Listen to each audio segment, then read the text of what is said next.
morning. So this little vlog is going to be a fall-inspired quick breakfast. I'm just making some pumpkin Belgian waffles with my little pumpkin maker that I got from Target for $10. And at the end of this video, I am going to do a step-by-step tutorial of how to make your own iced pumpkin cold brew at home. So for this quick little recipe, I just used 2 cups of the Krusty's Belgian waffle mix, about a ½ cup of pumpkin puree, a ½ cup of milk, and 2 eggs. It's really simple, easy, and it's super delicious.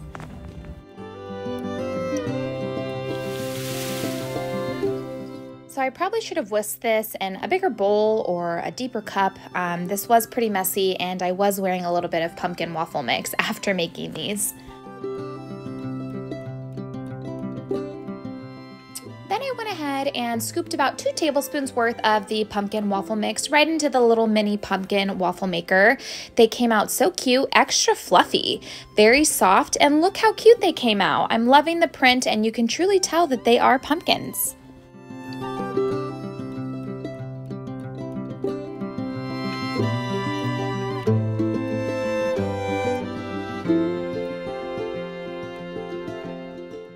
All right, now that I have finished the pumpkin waffles, I'm just gonna cook up a little protein, some scrambled eggs here. I added a little bit of spinach just to make it a little more filling, and a little salt to taste.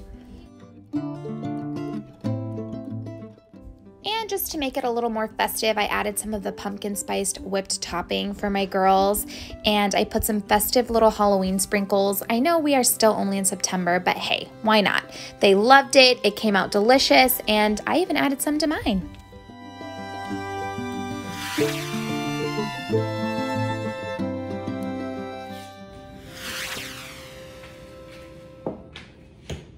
Hey guys! Okay, so I'm super excited to try out this new recipe that I actually came across on Pop Sugar. This is not sponsored whatsoever. This is just something that I truly enjoy. I love fall pumpkin everything, and so I figured I would start looking around at different pumpkin recipes that I actually love. And I came across one that I have not even tried, so I figured I would just give it a try with you guys. So I went ahead and put everything out just to have it ready for the video. So as you can see here, we have some maple syrup, pumpkin pie spice, pumpkin puree from the can, cold brew, which I just made in my Nespresso machine, but you can use coffee pot coffee, cold coffee at the store, whatever you want, and then just some non-fat milk, and a glass of ice because I'm doing the pumpkin knockoff version cold brew. So let's get started. So we're gonna go ahead and just throw on in pumpkin puree, a little bit of the pumpkin pie spice, a little bit of maple syrup, and I will make sure to list all of the measurements that I did have in the bowls just so you can kind of have the exact measurement. A little bit of vanilla extract, and milk is really the #1 ingredient, like so. So now once we have everything in the bowl, you can use a hand whisk. I have a frother just because in the recipe it says to use a frother. I'm thinking maybe it will froth up better and get nice and fluffy and kind of cloud-like on top of the cold brew, but let's give it a try and see.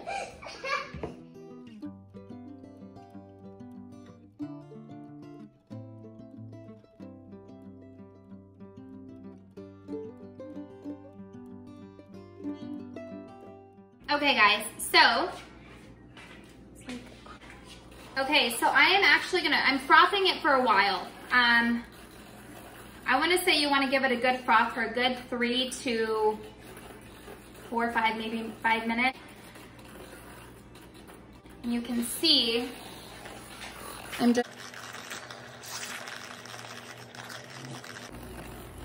so I do think that if you don't want to waste your time, oh, this is fun, we're not wasting our time, but if you don't want to spend so much time using the frother, you can try doing a hand blender or a hand mixer. I do have one of those that maybe I can try next time. This is getting frothy a little bit, but it is taking time to kind of whip up, or a fluffy texture. So We can put the hand mixer, but I'm gonna leave it as this just because this is what was on the recipe, so I'm just trying it this way. You can also probably add a little bit less milk.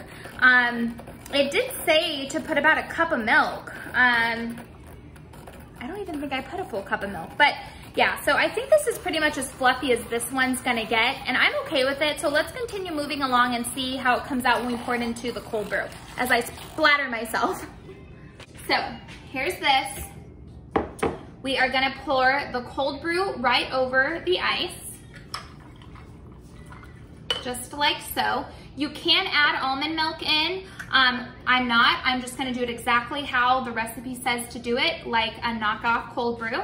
I was hoping I had a spoon to pour it in. Here, I do. So we're just gonna go ahead and put this right on top. It's still fluffy, so, and honestly, I don't know, I think it's gonna be good. Let's see if we can show you up close kind of how that to me looks a lot like the pumpkin cold brew I get at Starbucks. It kind of falls down and it's very foamy up top. I'm gonna go ahead and mix it in.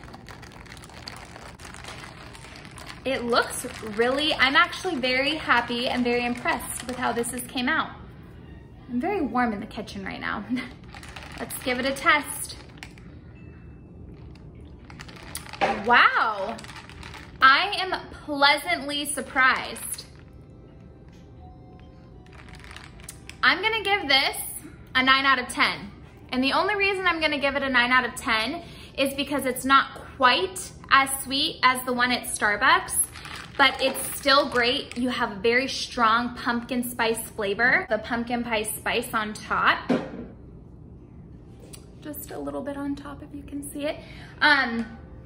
I'm very happy. I did also read as an option or a tip in the recipe that you can actually add a little bit of the maple syrup in as almost like a creamer, like a tablespoon into the coffee, and then put the cold brew foam on top. Mine has now completely melted into it, but it's good. I say you try it, I recommend it, and I will make sure to go ahead and link the recipe down below. Let me know what you think, and if you give it a try, I'd love to know how you feel about it. Thanks, guys.